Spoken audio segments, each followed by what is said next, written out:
Ang paksa po na atin po pag-aaralan ay pinamagatang persistent prayer. Kapag sinabing persistent prayer, mga kapatid, sa wikang Tagalog, patuloy na panalangin. No? Hindi humihinto, mga kapatid.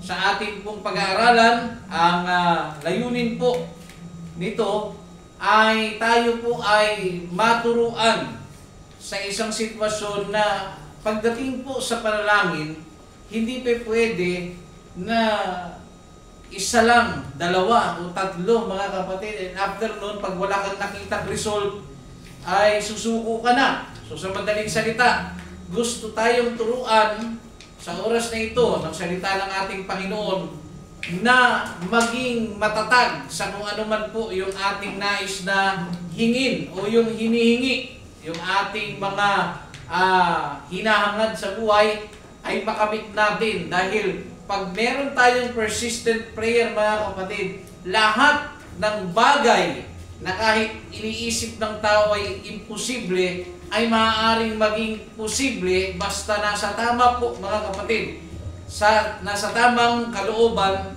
ng ating Panginoong Diyos. So sa oras na ito, sa unang pagbasa, buksan po natin ang ating Biblia dito po sa Lucas Kapitulo 18, versikulo 1 hanggang 8. Diyan po iikot ang ating pag-aaralan patungkol po sa tinatawag na persistent prayer o patuloy na panalangin.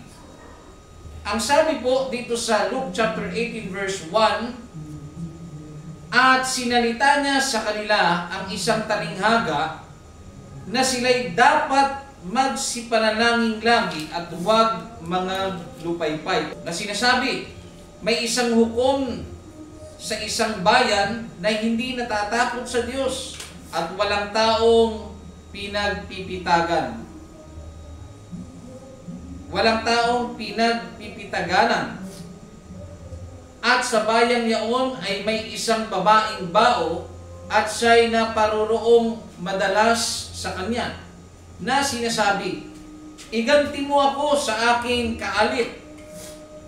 At may ilang panahon na siya'y tumatanggi, datapwat pagkatapos ay sinabi sa kanyang sarili, bagaman di ako natatakot sa Diyos at di nagpipitagan sa tao.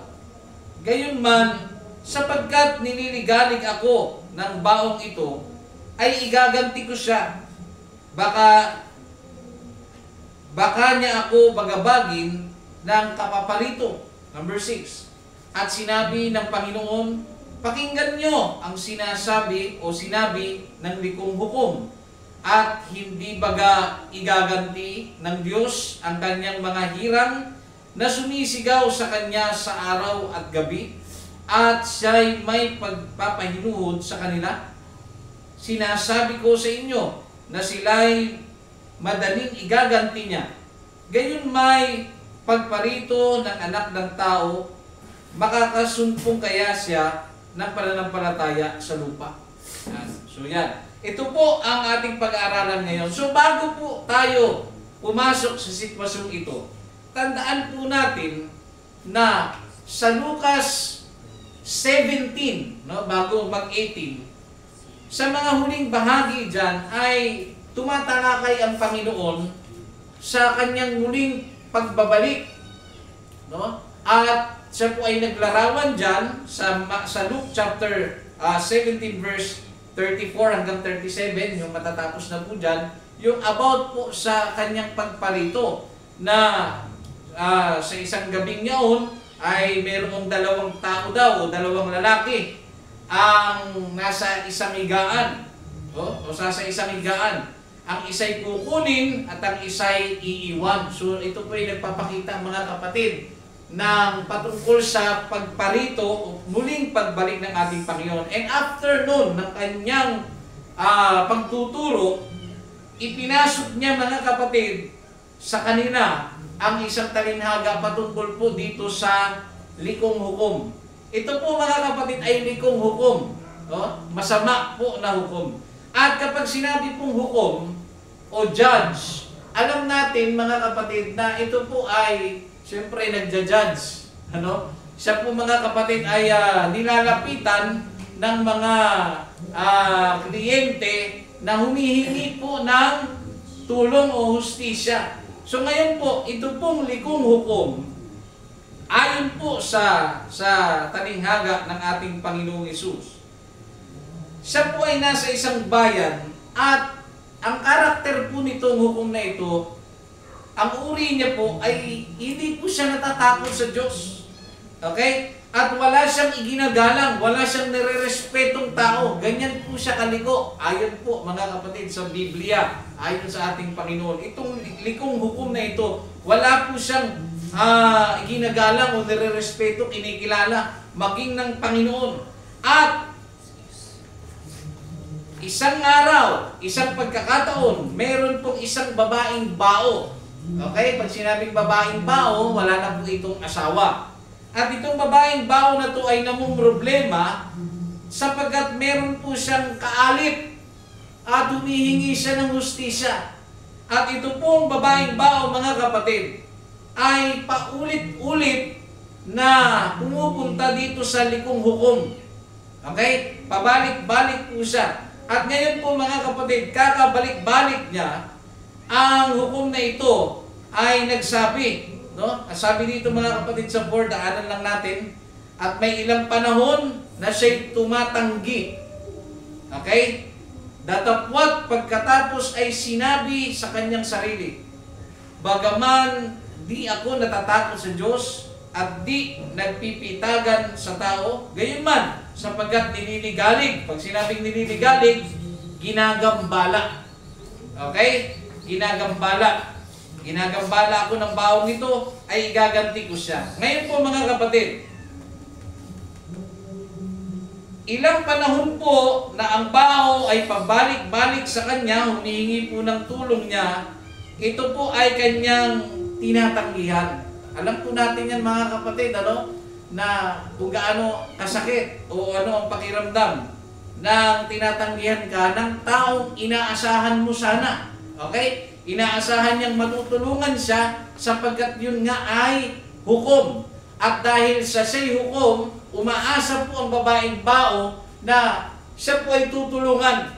Okay? Ngayon po mga kapatid, tinatanggihan siya. Ngayon po, ang nangyari dito, siya po, bagamat ay likong hukom, ay nakapag-isip. Hindi po niya iniisip na kung saan tutulungan ko siya. Okay? Hindi po yun yung pangunahing pag-iisip niya na tutulungan ko siya, na purely natutulungan kundi siya po mga kapatid ay dahil ginagambala, okay? Hindi dahil sa gusto niyang tulungan talaga, kundi ayaw niya ng paulit-ulit na lang. Ginagambala siya mga kapatid. Ngayon po nangyari, inaksyonan niya ngayon. Okay? Tinulungan niya ang babaeng bao. At sumunod mga kapatid sa number 6. At sinabi ng Panginoon, pakinggan ninyo ang sinabi ng likong hukom. At hindi baga igaganti ng Diyos ang kanyang mga hirang na sumisigaw sa kanya sa araw at gabi, at siya'y may pagpapahinuhod sa kanila. Okay? Pakinggan niyo po maigi. May dalawa po ditong bagay na dapat nating tandaan. Kung ang isang masamang hukom o ang likong hukom ay gumawa, hindi dahil sa siya may kabutihang loob, kundi dahil siya po ay paulit-ulit na ginagambala parang napuno na lang siya. Nai-istorba ako. No? Kumbaga sa mababaw pa, sa panahon po natin, nakaka-stress to, paulit-ulit itong babae na to. Aksyonan ko na nga. Okay? Makita nyo hindi siya umaksyon dahil may mabuti siyang loob. At gusto niyang tulungan. Kundi para matapos na ang kakagambala. Ang sabi ng Panginoon, kung ang masamang hukom, mga kapatid, o ang likong hukom, ay kumilos, dahil nga paulit-ulit, no, sa madaling salita ay napuno na siya, okay? Nakulitan na siya, kumilos siya, gaano po kaya ang Panginoon? Ano po ang punto mga kapatid? Gaano pa kaya ang Panginoon kung ikaw ay kanyang anak na tumatawag sa kanyang pangalan? Nakuha ninyo?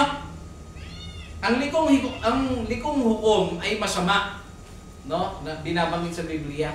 Ngunit gumawa siya dahil siya ay napuno. Ang Panginoon, kung tatawag ka, hindi po siya kikilos dahil siya ay napupuno sa iyo. Yan po magkaiba ha, magkaiba po silang dalawa. Hindi po siya gagawa o didinggin niya ang iyong panalangin dahil siya ay nakukulitan sa iyo. Kundi dahil ikaw po ay nakikitaan ng Panginoon ng tinatawag na persistent prayer o persistent ka sa iyong hinihingi. Kasi po mga kapatid, sa unang talata ng Luke chapter 18 verse 1, pakinggan niyo po mga kapatid. At sinalita niya sa kanila ang isang talinhaga na sila'y dapat, okay, na sila'y dapat magsipanalangin lagi at huwag mga lupaypay. So yun po ang reason ng Panginoong Hesus. Bakit niya po ibinahagi o isinaysay ang isang talinhaga patungkol sa masamang hukom?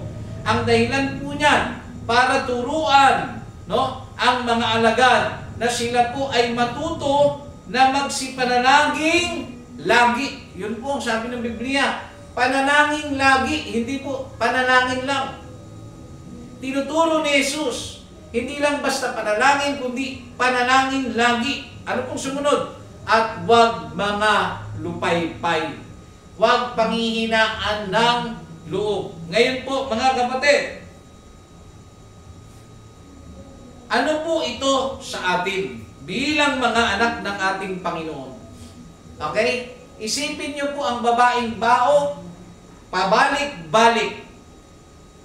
Hindi niya alintana, mga kapatid, ang mga nangyayari sa kanyang paligid. Kung papakinggan pa ba siya ng hukom na ito, ang nangyayari mga kapatid ay tinatanggihan siya sa tuwing lalapit siya, pero hindi po siya humihinto. Ngayon po, dito po tayo mga kapatid sa salitang persistent. Ano po ba ang mga salita na magkakaugnay o pwede nating ilagay sa tinatawag po na persistent o pagiging mapagpatuloy sa panalangin?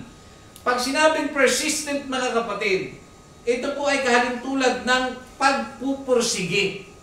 Okay? Nire-reject siya ng masamang o ng likong judge, pero nandoon ang kanyang pagpupursige. Sumunod, nakahalintulad dito, yung tinatawag na pagtsatsaga. Nire-reject na siya, nagpupursige siya, nagtsatsaga siya, hanggang siya po mga kapatid ay aksyonan ng likong hukom. Sumunod po, nakadikit na salita nito, mapilit. No? Nakita niyo mga kapatid ha? Tinatanggihan na siya, mga kapatid, paulit-ulit siyang tinatanggihan, pero mapilit mga kapatid, itong babaeng bao, dahil gusto niya magkaroon mga kapatid ng justice. Gusto niya mga kapatid na siya po ay maiganti, mga kapatid, kasi yun naman po yung hinihingi mga kapatid ng talata, no? Sinabi, iganti mo ako sa aking kaalit. Sabi diyan sa Luke chapter 18 verse 3. Okay? Siya po mga kapatid ay mapilit. Tinatanggihan na siya, mapilit pa rin siya mga kapatid. Sumunod, nakadikit na salita nito mga kapatid, masugid. Minsan kasi ang salitang masugid, ginagamit na natin, ito ang masugid na na manliligaw, lagi kang naroroon, no? Masugid ka, lagi kang nadoon. Okay? Halimbawa, madikit natin, no? Masugid na taga-suporta. Lagi siyang nadoon, lagi siyang present. Okay? Tingnan nyo ha, lagi siyang present, masugid. No? Ngayon po, sumunod na kadikit nito mga kapatid.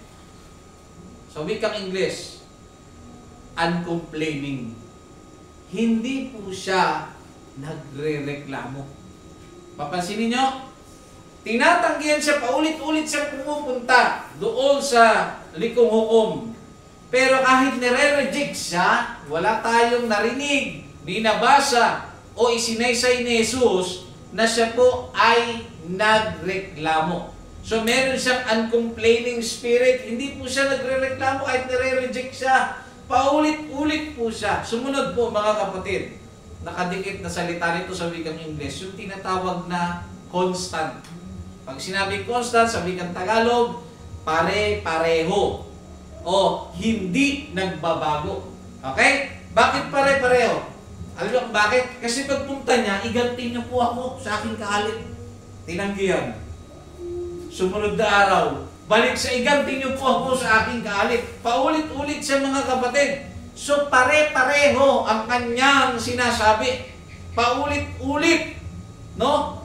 Kumbaga saan ay parang sirang plaka. Hindi nagbabago. Okay? Ganun po yung tinatawag na constant. Pare-pareho lang ang kanyang nilalapit sa Diyos. Naalala nyo nung ating Panginoong Yesus ay bago po mapako sa krus, nung nandun po siya sa isang lugar kung saan kasama niya yung mga alagad, nananalangin po siya ng 3 beses, naalala nyo? Kung maaari, ilampas mo sa akin ang saro na ito. No? Consistent din po ang ginawa niya doon. Bilang katawang tao, nagkatawang tao, consistent po siya na mailampas. Pero ang sabi niya, hindi ang kalooban ko, kundi ang kalooban mo ang siyang masusunod. So, ito po ay pagpapakita ng tinatawag na constant. Ngayon po mga kapatid, pag-aralan naman natin kung gaano kahalaga, bakit gano'n na lang kahalaga ang tinatawag na persistent na prayer. Ulitin ko po pag sinabing persistent, kaakibat niyan ang pagpupursige sa iyong hinihingi. Kaakibat niyan ang matyaga, no, na espiritu sa iyong hiningi, nagpapakita ka ng katsagaan. Pagpapakita yan ng pagiging mapilit sa iyong hinihingi dahil gusto mo. Pagpapakita yan ng pagiging masugid o lagi kang present, mga kapatid na nandoon ka. Pagpapakita rin niya ng uncomplaining o hindi nagre-reklamo sa iyong hinihingi. Okay? At sumunod, yung constant. Ano yung constant? Paulit-ulit. Ano po ang sabi ng Biblia patungkol po sa tinatawag na persistent prayer? Sabi po sa James chapter 1 verse 6. Ngunit humingi siyang may pananampalataya na walang anumang pag-aalinlangan, sapagkat yaong nag-aalinlangan ay katulad ng isang alon ng dagat na itinutulak ng hangin at ipinapadpad sa magkabi-kabila. So dito muna tayo sa number 6. Kung hihingi daw mga kapatid, no, humingi siyang may pananampalataya. So para po ma-maintain po natin yung tinatawag na persistent prayer, na ang kadikit nga nun, pagpupursige, pagtsatsaga, no, pagiging mapilit, etc. Para ma-maintain po natin yung tinatawag na persistent prayer, dapat naroon po yung tinatawag na pananampalataya mo. Hindi ka kasi magkakaroon ng persistent prayer o yung pagpupursige, pagtsatsaga, pagpipilit, pagiging masugid, hindi ka nagiging mapagreklamo, no? Hindi mo yan magagawa kung wala kang pananampalataya. So, importanteng sangkap sa ating pagiging o pagkakaroon ng pagiging persistent, no? Persistent prayer, isang mahalagang sangkap ang tinatawag na pananampalataya. Ngayon po, ano pong klaseng pananampalataya raw ito? Ito daw po yung walang anumang pag-aalinlangan. So, kung ikaw ay may pananampalataya at nag-aalinlangan ka, hindi po nakakapagtaka kung kayo po o ang isang tao ay wala pong tinatawag na persistent prayer. No? So, wala daw po dapat pag-aalinlangan. Bakit daw? Sapagkat yaong nag-aalinlangan ay katulad ng isang alon ng dagat na itinutulak ng hangin at ipinapadpad sa magkabi-kabila. Para ka ng tubig mga kapatid, sumusunod ka na lang sa agos o sa hangin. Ano? Sumunod po, number 7. Sapagkat huwag isipin ng taong iyon na siya'y tatanggap ng anumang bagay sa Panginoon. Number 8. Ang taong may dalawang akala ay walang tiyaga sa lahat ng kanyang mga lakad. Pag sinabi pong dalawang akala, okay, ulitin ko lamang po, ang taong may dalawang akala, ibig sabihin, sa mababaw na salita, ang taong pabago-bago ang isip, ang sabi, ay walang tiyaga sa lahat ng kanyang mga paglakad.